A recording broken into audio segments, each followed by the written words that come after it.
Hello बच्चों, चलिए प्रश्न देखते हैं। सहभोजिता है एक। तो सहभोजिता के बारे में पूछा गया है, क्या है ये?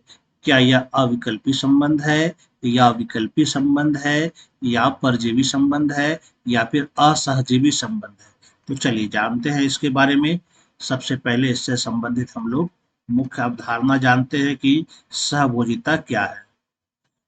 मुख्य अवधारणा, तो यहाँ पर पूछा गया है सहभोजिता के बारे में, यानी कि कॉमेंसलिज्म के बारे में। सहभोजिता जान लेते हैं। सहभोजिता में क्या होता है?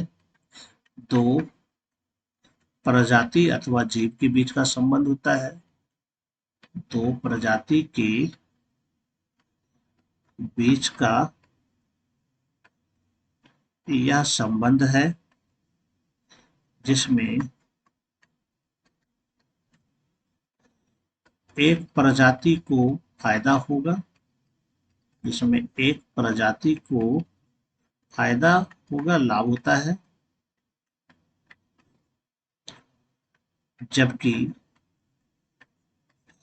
जो दूसरा प्रजाति होगा, दूसरा प्रजाति अप्रभावित रहता है, यानी कि न तो उसको लाभ होगा, ना ही उसको कोई नुकसान होने वाला है। ऐसे ही संबंध को हम लोग कहते हैं सहजीविता कहते हैं। अगर इसका हम उदाहरण लेते हैं, जैसे कि हम कह सकते हैं शार्क और रिमोरा मछली, जिसको चूसक मछली भी कहते हैं। यह जो है एक प्रकार का चूसक मछली है। यहाँ पर क्या होता है कि शार्क के पास ही यह रिमोरा मछली रहती है और शार्क के छोड़े हुए भोजन को यह ग्रहण करती है। यानी इसका काम क्या है? शार्क के छोड़े हुए भोजन,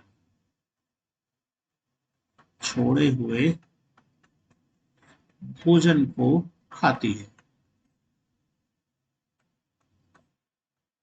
इसका मतलब यह इसमें से लाभ प्राप्त करती है, लेकिन इससे शार्क को कोई नुकसान नहीं होता है। लाभ भी इसको नहीं होता है और ना किसी प्रकार का इसको कोई नुकसान होता है।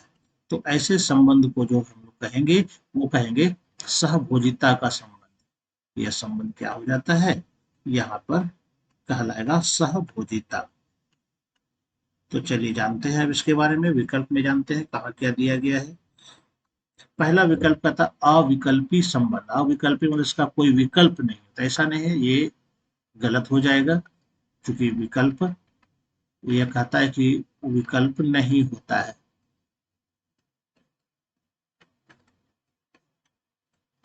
क्योंकि इसको किसी प्रकार का कोई लाभ या नुकसान नहीं है, इसलिए यह नहीं कह सकते इसका विकल्प नहीं होता है, ये गलत हो जाता है।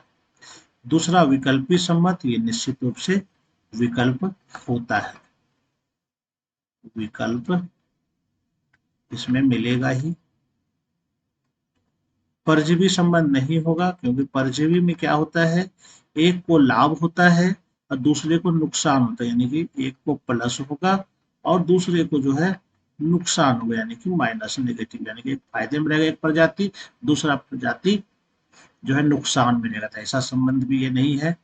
असहजीवी संबंध, असहजीवी नहीं है पूर्ण रूप से, क्योंकि यहाँ पर एक को जो है फायदा हो रहा है। इसका मतलब यह भी हमारा उत्तर नहीं होगा। तो हमारा जो चारों में से जो सर्वथा उपयुक्त उत्तर होगा, वो बी नंबर हमारा सही उत्तर होगा। आशा करता हूं आप ये उत्तर समझ गए होंगे। धन्यवाद।